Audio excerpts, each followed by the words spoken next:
Hi, I'm Andrew Overman of Location, and he's Michael Webb of Mortgage Republic. And each week we join together to answer your burning questions in the mortgage market with the expert help of Michael from Mortgage Republic. And last week we touched, Michael, briefly on the subject of buyer's deposits and what was required in order to purchase a first home. And that dovetailed into several questions from our audience. Can my parents gift me a deposit to buy a home? Can my parents gift me a deposit to buy a home? Yeah, so we get a lot of questions around this, and it is very much possible for parents, grandparents to gift deposits to their children, grandchildren, and it's very, very common for this to happen as well. So lenders are set up for it. They understand that a lot of it is happening in the marketplace, and therefore the process is fairly simple. So the reason it's become popular, I guess, is that parents, grandparents are finding that they're sat on capital and they aren't earning any money on it. The interest rates are rubbish. Inflation's really high and has been getting worse and worse over the years. So therefore, they're thinking, well, let's help our children or grandchildren out, get them on the property ladder. I would very anecdotally, I haven't got the national stats on this, but I would say at least 60 to 70% of first-time buyers, especially of who we deal with, I would think that magnifies out, but like I say, I haven't got the national stats, are getting some form of parental help, be it for some or all of the deposit.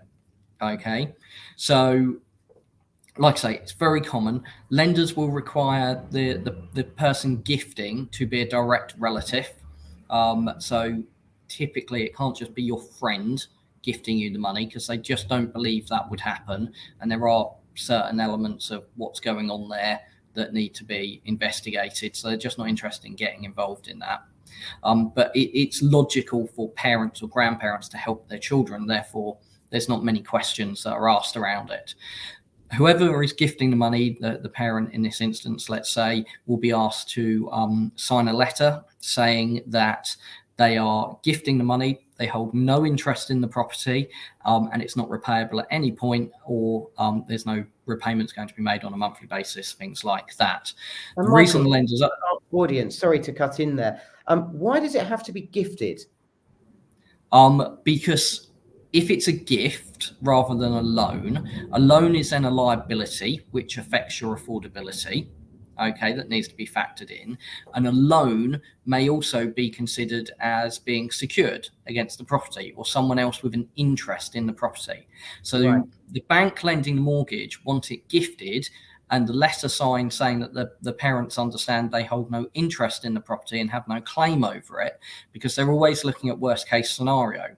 In this situation, the worst case scenario is that they have to repossess you, and they don't want the parents going, I gave £20,000 to buy that property, I want it back, because you've got this letter that says, no, you have no rights to that money. Okay. Right.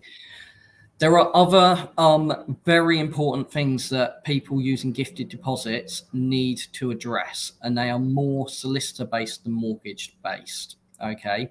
But before I come on to those, just to finish off, one of the questions that always goes along with this is, what are the tax implications of getting a gift? Is the money taxable? The reality is, within a family, you can gift as much or as little as you want. There's no annual gift allowance without any tax implications as we stand currently. The only implication is if your parents give you a £50,000 deposit and then were to die within a 7-year period, that £50,000 they gave to you would be drawn back into their estate and may be liable for inheritance tax. Okay. So the reason that they've done that, and it's a 7-year window, is very much the same on lots of things, in that they're trying to stop people avoiding inheritance tax by just giving things at the end of their life, giving it away to avoid paying the inheritance tax on it. So right. That is the only tax implication. I have had parents who have been in very fortunate positions gift hundreds of thousands of pounds to children, and there is no tax implication of it because it's within a family unit. And that's one of the other reasons it can't just be your friend doing it, because that isn't, it then becomes questionable for tax and where that money came from in the first place and why someone would actually do that. And HMRC and lenders just think, well, that's suspicious, therefore they don't get involved in it. The legal side of things that people need to look at is if you are buying as a couple and one of the parents is gifting the deposit, again, you need to adopt the same approach as a lender does, which is look at the worst case scenario. So, for example, you have a couple, typically unmarried, no children, things like that, we have to kind of look at, because the marriage and putting children in is going to change the legal stance on this from the courts. But you're going to want to somehow secure that deposit for your parents and yourself, because if you buy the property as joint tenants and you split up from your partner and your parents put in 50,000 and 18 months later you split up, 50% of that equity is going to your ex-partner, and there's absolutely no way of you stopping it.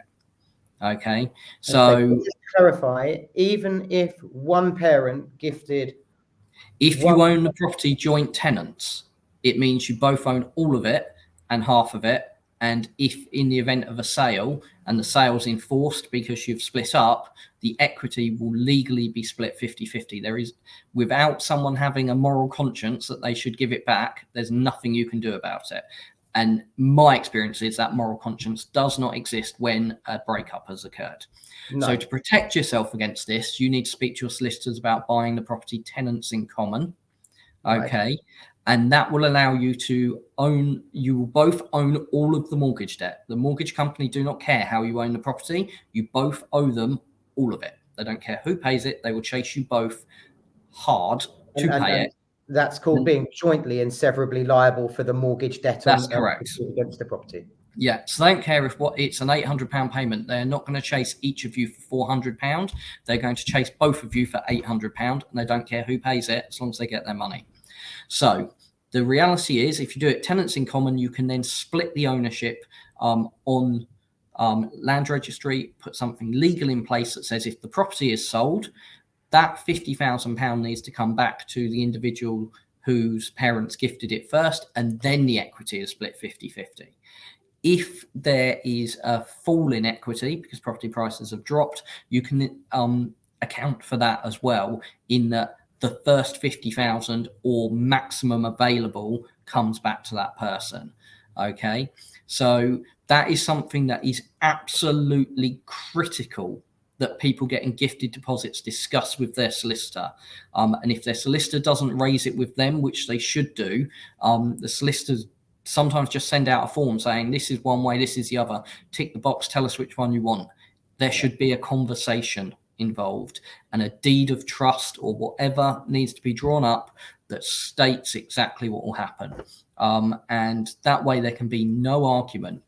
Now, these deeds of trust will stand up in court for a period of time.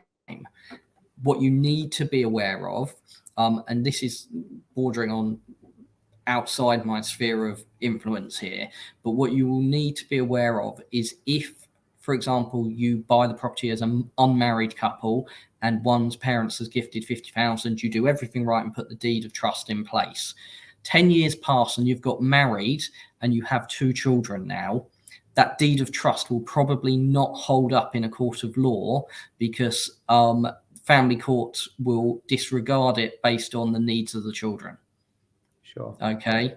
So if in a short period of time or nothing has changed in your circumstance, then that deed of trust will likely hold up. If a lot has changed, a marriage, some children, 10, 15 years, that deed of trust probably not going to hold up.